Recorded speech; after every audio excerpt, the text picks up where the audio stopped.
स्वागत है आप सबका आपके अपने YouTube चैनल इनक्रेडिबल फिशरीज में। और आज मैं जिस विषय के बारे में वीडियो लेके आया हूँ वो आपके लिए बहुत उपयोगी होगा। सभी किसान भाई, लगभग सभी किसान भाई एक्वेरियम में मछली रखने वाले लोग इसका उपयोग करते हैं। ये एक ऐसी दवाई है।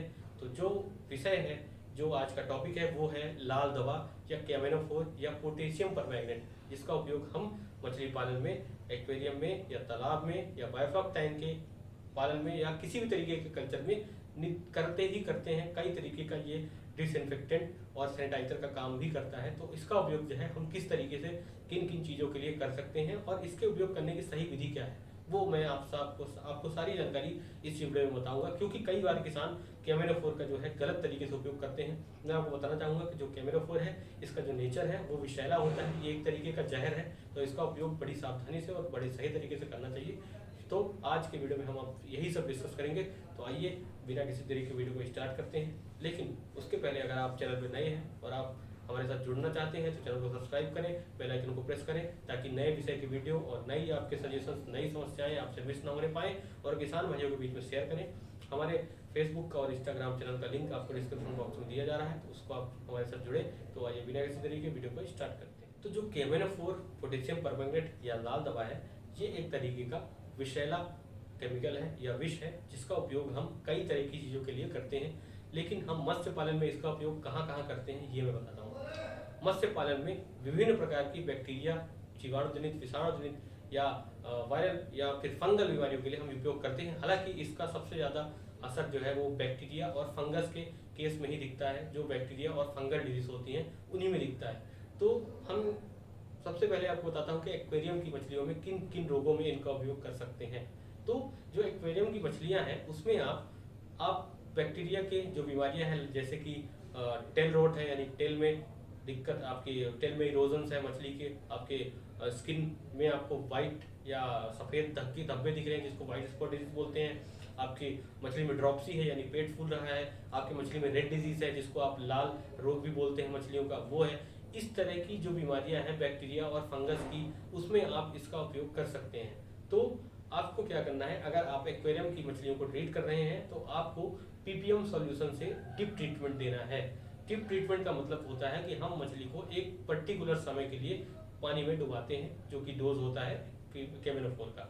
तो सबसे पहले आपको क्या करना है कि 1 से 2 पीपीएम का डोज आपको बनाना है और 2 से 3 दिन तक के लिए मछली को देना है। क्या करना है, उसकी विधि ये है कि आपको मछली बीमार मछली को उस टैंक से अलग कर लेना है। कभी भी टैंक में कैमेनोफोर डालना नहीं है।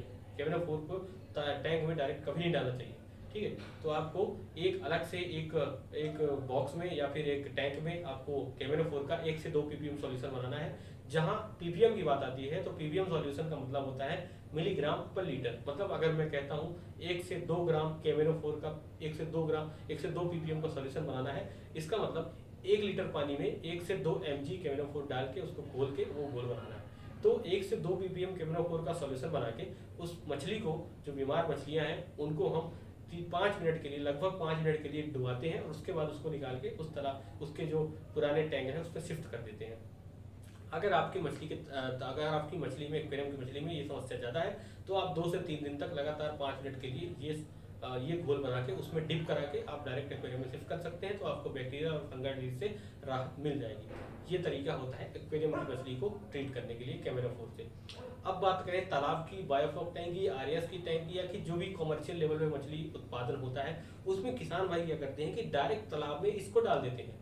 डायरेक्ट तालाब में इसको कभी नहीं डालना चाहिए, क्योंकि एक बहुत गलत तरीका है। इसका नेचर विषैला होता है। डायरेक्ट तालाब में कैमेनोफोर डालने के बाद कई तरीके की दिक्कत आ सकती है, जैसे कि मछली को ऑक्सीजन की कमी होना, उसको इरिटेशन होना, स्ट्रेस होना, या कई तरह की ऐसी समस्याएं जो है उत्पन्न हो सकती हैं। तो सही तरीका क्या है कि आप जो है एक अलग से टैंक लें या अलग से पॉन्ड रखें, जिसको हम क्वारंटाइन पॉन्ड या हॉस्पिटल पॉन्ड भी बोलते हैं। उसमें हम तालाब में या उस छोटे से तालाब में या टैंक में हम घोल बनाएं। करीबन 3 से 4 पीपीएम का घोल बनाइए। उसमें आप मछली को डिप करिए करीबन 5 से 10 मिनट। इन्फेक्टेड मछलियों के ग्रुप को आप डिसइंफेक्ट करिए उसमें, और उसके बाद उसको तालाब में छोड़ दीजिए या टैंक में छोड़ दीजिए। कभी भी तालाब में, टैंक में या किसी भी ऐसे सोर्स में जहाँ मछली पल रही है वहाँ इसको डायरेक्ट उपयोग नहीं करना चाहिए, ठीक है। अब कई बार समस्या आती है किसानों के साथ कि वो बहुत बड़े तालाब हैं, 1 हेक्टेयर 2 हेक्टेयर के 1 एकड़ के तालाब, तो उसमें वो डायरेक्ट इसको डाल देते हैं और उनको डोज का बिल्कुल नॉलेज नहीं होता या उनको डिस्क्राइब हो जाते हैं और डोज डायरेक्ट डाल देते हैं, जिससे क्या होता है उनको समस्या हो जाती है।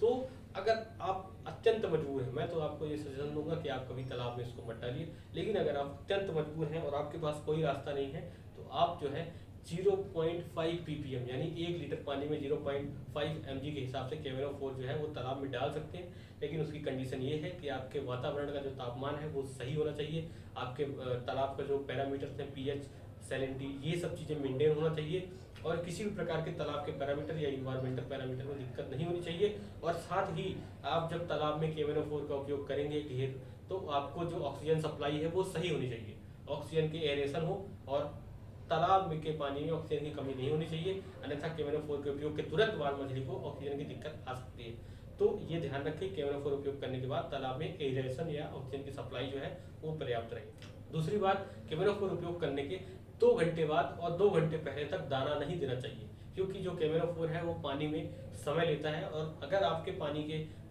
दाने के साथ मछली के पेट में ये जाता है तो मछली तुरंत मर सकती है, क्योंकि ये जो है विषैले नेचर का होता है और तालाब में और जो है ये केवल और केवल इमर्शन या बाहर से ट्रीटमेंट के लिए उपयोग हो सकता है। इसको आंतरिक इलाज के लिए बिल्कुल उपयोग ना करें, फीड के साथ इसको मिलने से आप बचाएं, फीड के साथ मछली के पेट में नहीं जाना चाहिए, ये आपको सुनिश्चित करना है।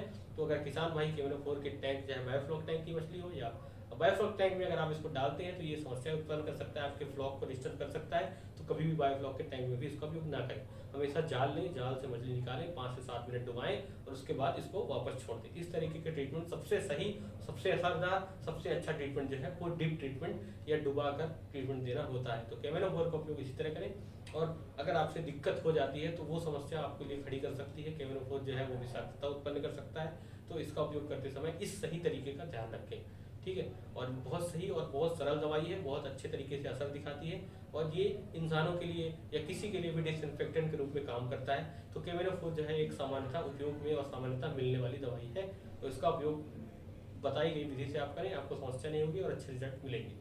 तो उम्मीद है इस वीडियो में जो मैंने आपको जानकारी दी लाल दवा के सही उपयोग के बारे में वो आपको समझ में आई होगी। और अगर आपको लगता है कि आप मुझे सजेस्ट कर सकते हैं या वीडियो आपको कैसा लगा तो आप कमेंट बॉक्स में इसको बता सकते हैं।